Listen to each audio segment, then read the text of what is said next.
Welcome back to another edition of Butler's Inventor Playground. Today we're going to take a look at how to create our tri-platform in Autodesk Inventor. This is the next part in the series for our playground parts.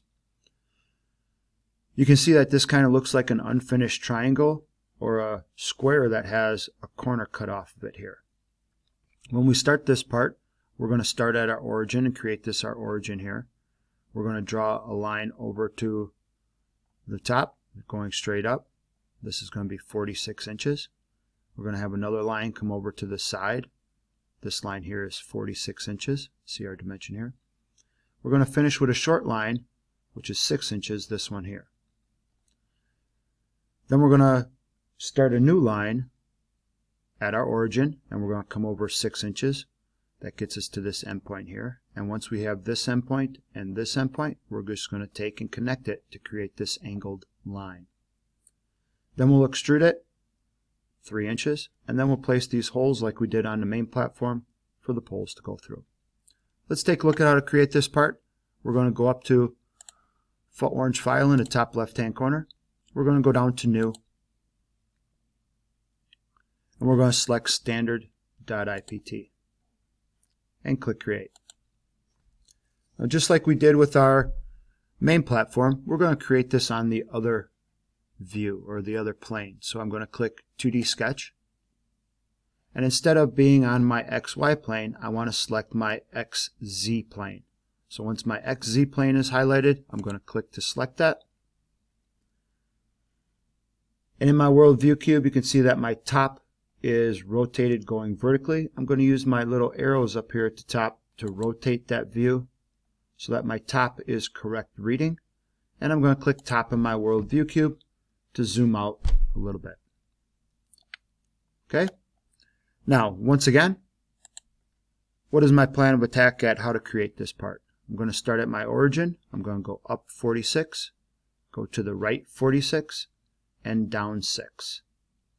And then I'm going to press escape, start at my origin again with the line tool, come over to the right 6, and then connect the two dots to create this line here. Okay, that sounds like a good plan. Let's get started. I'm going to use my line tool from my ribbon bar at the top. Starting at my origin, I'm going to click, make my line go straight up and down, which is at 90 degrees. You can see that in the degrees box there. And the distance I'm going to make this line is 46 inches off of my plan. Press enter on the keyboard. And you can see, wow, that goes up pretty high. So in order to fix that so I can see what I'm doing, I'm going to click top in my world view cube. I could also click magnifying glass piece of paper, zoom all. That would do the same thing. Now I'm going to make my cursor go over to the right hand side. You can see my angle is 90 degrees and I have that gray constraint box pop up. And this distance we're going to type in is 46 inches as well. Press enter on the keyboard. Now I'm going to take and I'm going to finish that off with our 6-inch line. So I'm going to come down, make sure I'm at 90 degrees. You can see the degree window that pops over there. I also have that gray constraint box that shows up. And I'm going to enter in 6 inches for the distance going down. Press enter on the keyboard. At this point here, I'm going to press escape to let go of my line tool. I'm going to click top in my world view cube so that I'm zoomed out. If that goes out a little far for us, you can do magnifying glass piece of paper, and that'll zoom you back in. Now, from our drawing, I'm going to start back at my origin again, draw this 6-inch line here, and then from here, I'm going to connect with a green dot to get this angled line. Back to our drawing. Line tool, starting at my origin, get green dot, click. I'm going to go out to my right hand side, make sure I'm at 180 degrees. I have that gray constraint box that comes up too. You can see my degree symbol is 180 degrees. I'm going to enter in a distance of 6, press enter on the keyboard, and now I still have my line tool connected. I'm just going to come up here to my other endpoint of the 6-inch line, get the green dot, click, and there we go. We have our tri-platform profile created. We're going to green check mark finish sketch. Click Home in your World View Cube. And now let's take a look at how far we're going to extrude this.